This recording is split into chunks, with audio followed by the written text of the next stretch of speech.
Hey man, what are you doing? Being the gray man. I don't think being the gray man means just buying gray stuff. Well, that's literally what it means. Be the gray man. I'm being the gray man. I get gray stuff, doing gray.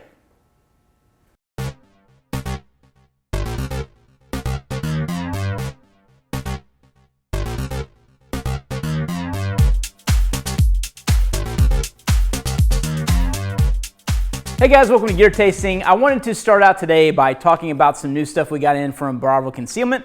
They are a fellow Texas company that makes kydex holsters for firearms. So what they sent over for us to check out and kind of evaluate is their double mag pouch, which you see here, as well as a Glock 19 holster. And you know, I haven't even put these on my belt yet, so this is obviously a very first look at what we've got in from them. They've been making these for a while, so this is not a new product for them. But this is new to me. I've never experimented with any of their products before. So kind of my immediate notes that I wanted to share with you is that I think that they're using a very nice kydex on it. It is a very strong, durable kydex. I'm not sure of the actual thickness of this kydex, but it is thicker than some kydex stuff that I've had in the past. So I feel like the mags have really good retention. And this is just out of the box. There's no looseness at all. They have a very nice fit to them, as well as the Glock 19 holster as well. It's also got a very nice feel to the holster, and I like the fact that my threaded barrel is compatible with the holster too. So it's got a cutout on the bottom, so it interfaces with that. They also sent me some what I think they're calling pancake belt clips. So I can replace the belt clips on the back with these if I prefer to kind of carry in that method too. So I'm interested to check out more and kind of tell you guys what I think later. So thanks to Bravo Concealment for sending these. One thing I forgot to mention that I wanted to just quickly note is the color, I believe, is coyote on these.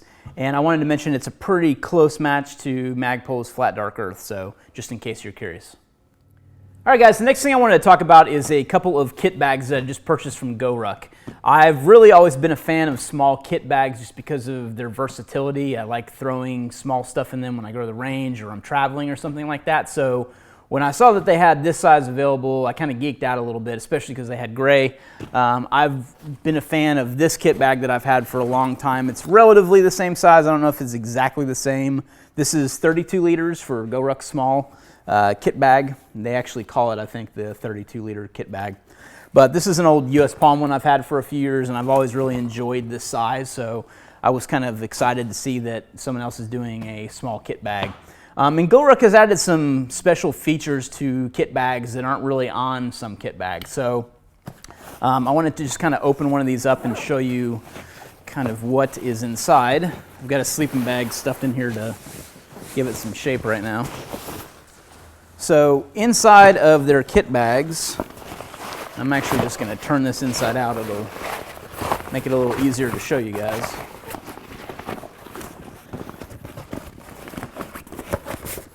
So I like the internal organization that they have inside these kit bags. So each one of the sides here has a mesh zippered compartment on the interior that's a different color too from the bag, which I like. So it kind of stands out a little bit as far as where that is.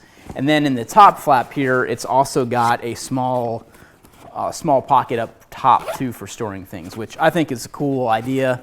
Obviously a little more involved than a traditional kit bag in terms of the organization inside, but I really like that. And the 32 is this one. This one's 57 liters. This is their Civi kit bag, and the setup in the pockets is exactly the same.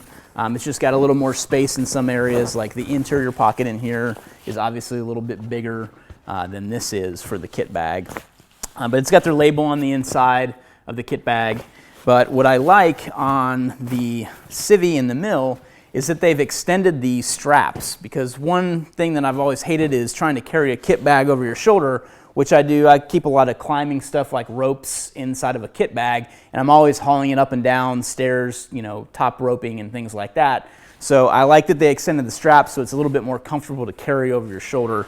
With traditional kit bags, like this one here, This is kind of a standard military kit bag. You know, you can see the straps are shorter, and it's kind of a strain on your arm and your shoulder to carry something like this versus the longer straps. And I use a lot of kit bags here to organize kit by not necessarily only color, but I use it to signify certain things. So all my cold weather stuff is in an OD green kit bag. My climbing stuff is in a black kit bag. And then I've got gear by color in a Coyote kit bag and a multicam kit bag. And I've also got a Desert Digital one down there for some Desert Digital stuff. So I'm kind of excited to add Wolf Gray to my lineup in kit bags. So this was a bundle. I don't know if I already told you that, but it's a kit bag bundle from GORUCK that I purchased. It also came with a shoulder strap. So you can see that both these bags, this one's kind of turned inside out, but it's got D-rings in the same location. It's got a D-ring on each end like this, and you can connect this shoulder strap to the kit bag. So if you need to carry it over a shoulder, it's nice to do that. It's a very thick padded strap, as you can tell. Doesn't move. So lots of padding in that. And that is kind of their kit bag bundle. The other thing, I guess real quick, is that they all have the kind of their reverse flag Velcro loop section on the outside of the bags too. So again, GORUCK Kit Bags.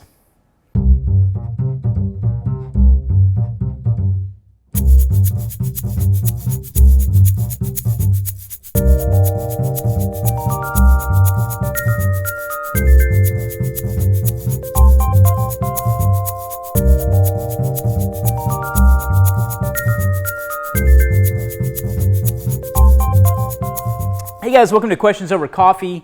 We've taken a little bit of a hiatus. I haven't answered some questions in a while, so we've got a few to get through. First comes from Stephen B. on Facebook, who said, I'm not sure if you have something like this already, but maybe you could do a video on some features a person should look for when purchasing their first firearm for personal protection.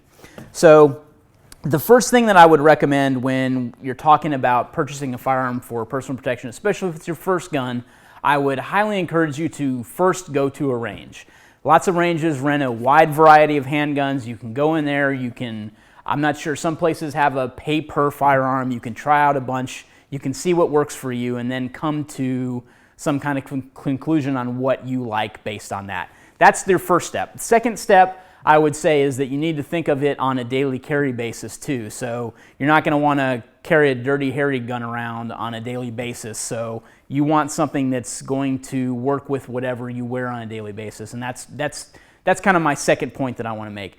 Aside from that, there is nothing that says you have to choose one gun or another other than your personal preference. I'm going to walk through kind of how I got to what I carry, but again, this is my personal story of kind of how I wound up going over to Glock, and that's my preferred platform of carry.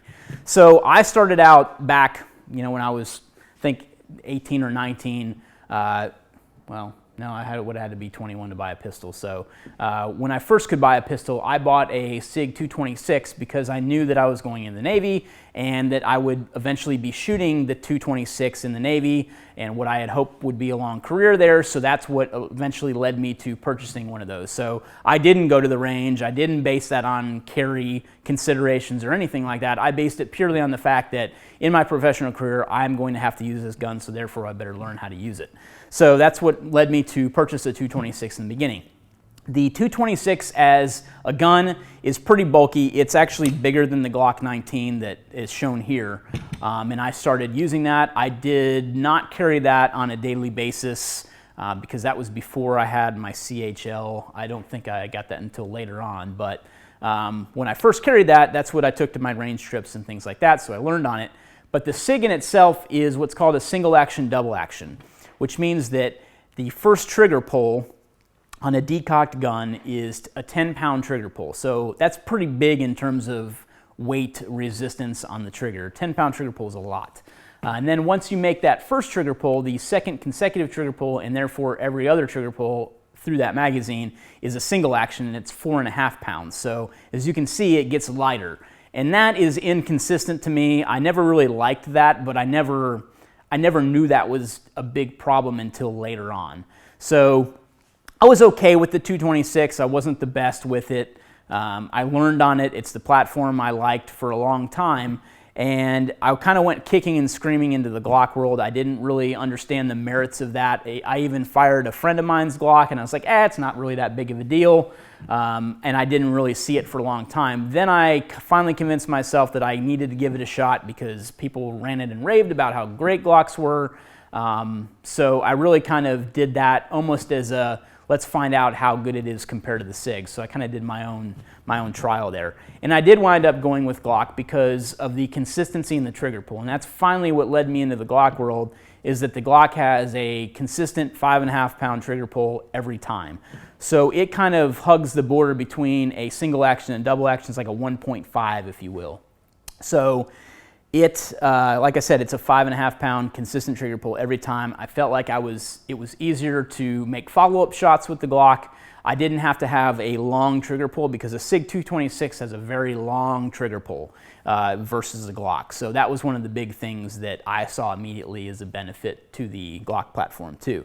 So again, and then back to my carry considerations, I started out on the Glock 19, which is a larger frame pistol, and then I progressed to the Glock 43 here on my left. So you can see that it's a smaller platform. The 43 is what I wind up carrying on a regular basis. It's my concealed carry gun of choice. It's also a 9mm, so the 19 and the 43 are both 9mm, and I have always really loved the 43 since the day I started carrying it because of the size. Now there is a drawback to that, whereas the Glock, you can get 15 plus rounds into it. With the 43, or I'm sorry, with the 19, you can get 15 plus rounds into it. Into the 43, it's basically the magazine is 6, so you've got 6 plus 1 in the chamber if you carry with 1 in the chamber. So that's kind of a detriment to the smaller frame platform, as you're dealing with less rounds. But I'm not really going to get into the whole bullet size argument, other than to say you can kill someone with a well-placed shot with a 22 just as easily as you can with a 9mm. So I'll kind of end it at that. That's kind of the way I think about bullets and that type of thing. So the other thing too, when you're talking about carry considerations, you want to make sure that you get a holster that fits the gun well, that's got good retention on it, and that obviously is comfortable for you to carry on a regular basis. Or whether that's even just range trips, you want to make sure it's comfortable for you. So those would be my big, I guess, things that someone should look for when they're purchasing their first firearm. Okay, next question comes from Sam R on Twitter, who asks, what's a good covert urban pack or system for low vis? The first thing I would do is encourage you to look at the baseline wherever you're at. So if you're on a college campus, obviously something that's more, who knows, a messenger bag might work better on a college campus, a JanSport might work better on a school campus. It just really depends on the area you're at. So there's I wouldn't say there's one low-vis pack that I'd say this will work in every single circumstance that you're ever in an urban environment. It's just not possible. It just won't happen. So you really need to kind of look at the AO and look at the area you're going to be in and find out what people are carrying if you truly want to blend in. A simple JanSport pack like this is going to be pretty low vis no matter where you're at. I've seen people, I haven't actually done this yet, but I've seen people that have even cut this JanSport logo off of a JanSport pack, put it on some hook Velcro, and put it on a 3-day pack that's got a little Velcro thing here or something like that. So there's ways of making a normal, or what would be a tactical backpack, look a little less tactical by the branding that's on it. But is kind of a premise behind low vis. Stay away from visible MOLLE or Velcro or things like that. Those are kind of dead giveaways for a tactical pack. So hopefully that might kind of help you or help sway you in the direction of what to look for. I really can't quote any tactical companies that I would say stand out in my mind as having an all-encompassing low-vis backpack. It's really it's just going to be the nature of what you find acceptable and what you kind of deem low-vis. Get to drink a lot more coffee with multiple questions. So this one comes from Billy Bogota on Twitter, who asks, is my color balance off, or is Bryan rocking a gray discreet messenger bag in the SHOT Show gear tasting video? Maybe. That's my answer. All right. Next question comes from Irrelevant Nonsense. I don't even know where this is from. It's not on the question, but do you ever use police scanners for SHTF, shit hits the fan scenarios, or just for fun, looking into buying one? I have considered getting a scanner just for emergency purposes. If something ever does go down disaster-wise, it would be nice to be able to monitor those frequencies. The problem is a lot of police departments and emergency services have gone to digital trunking systems, so you can't just use a regular analog system anymore to monitor those frequencies. Yes, some departments still use analog frequencies, but you really need a digital trunking system or a digital trunking transceiver that can, or receiver, that can interpret those signals and actually decode them, because a lot of departments are going to those encrypted signals. They don't want their traffic listened in on and things like that for security purposes. Rob told me a story about a Reddit user group that was actually taking, what was it, during Boston, the Boston thing? Boston bombing, they were taking the feed from police scanners and putting it onto Reddit. That's a security concern if they're trying to stay off the radio. So I don't know. There's things like that you really need to think about too.